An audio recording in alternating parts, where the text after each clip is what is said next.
3 लोगों को भारत रत्न से भारत की सरकार ने सम्मानित किया। इससे पूर्व लाल कृष्ण आडवाणी जी और कर्पूरी ठाकुर जी को सम्मानित किया गया। ये वो लोग हैं जिन्होंने इस देश की राजनीति में, इस देश के समाज में एक दिशा और दशा बदली। अपने अपने क्षेत्र के लोगों को, अपने अपने समाज के लोगों को इन्होंने एक राष्ट्र लेवल पर लाके खड़ा किया। ऐसे लोगों को सम्मान बहुत पहले मिल जाना चाहिए था। माननीय प्रधानमंत्री और भारत सरकार ने जो मिलकर ये कदम उठाया, इन 3 लोगों को आज सम्मानित किया गया, आडवाणी जी को सम्मानित किया गया और ठाकुर जी को सम्मानित किया गया।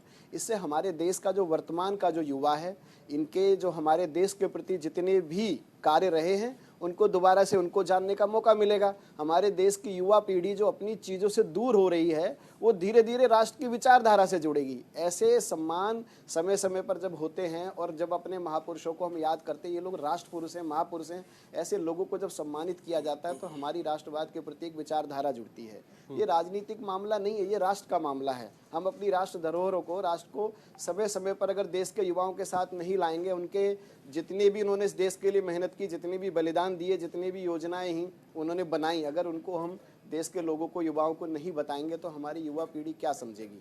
इन सम्मानों से हमारे देश का युवा, आज चौधरी चरण सिंह पर पूरा चर्चा हो रही है। भले आप कहें सियासत इस पे नहीं होनी चाहिए, लेकिन सियासत तो शुरू हो गई है। क्योंकि आप देखिए, जैसे ही ये नाम अनाउंस हुए, 2 नामों को लेकर के सबसे ज्यादा चर्चा शुरू हो गई कि कांशीराम को लंबे समय से मांग की जा रही है। उधर राज ठाकरे ने यह कह दिया कि जल्द से जल्द बाला साहब ठाकरे को भी भारत रत्न दिया जाए। चौधरी चरण सिंह को ही देने में जब इतना लंबा वक्त लगा है, तो अभी और इन लोगों को देने में तो और लंबा इंतजार लगेगा।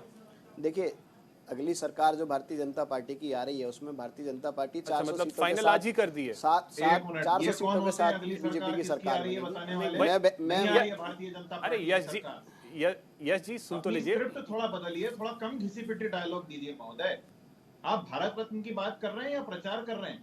मैं रत्न देने से युवा पीढ़ी का क्या संबंध? मैं ये कहता हूँ, बहन कुमारी मायावती जी ने जो काशीराम जी के लिए भारत रत्न की मांग की है, उनको भी मिलना चाहिए, और जो उद्धव ठाकरे जी ने मांग की है उनको भी मिलना चाहिए। और मैं इस चैनल के माध्यम से ये भी कह देता हूँ कि हमारे स्वर्गीय नेता श्री रामविलास पासवान जी को भी भारत रत्न मिलना चाहिए। और जितनी भी ऐसी प्रतिभाएं इस देश के, जितने राष्ट्र के जो नेता रहे हैं, जिन्होंने राष्ट्र के लिए योगदान दिया है, उन सबको भारत रत्न मिलना चाहिए। इसमें राजनीति की और भाजपा की कोई आवश्यकता नहीं है। मेरा कहने का मतलब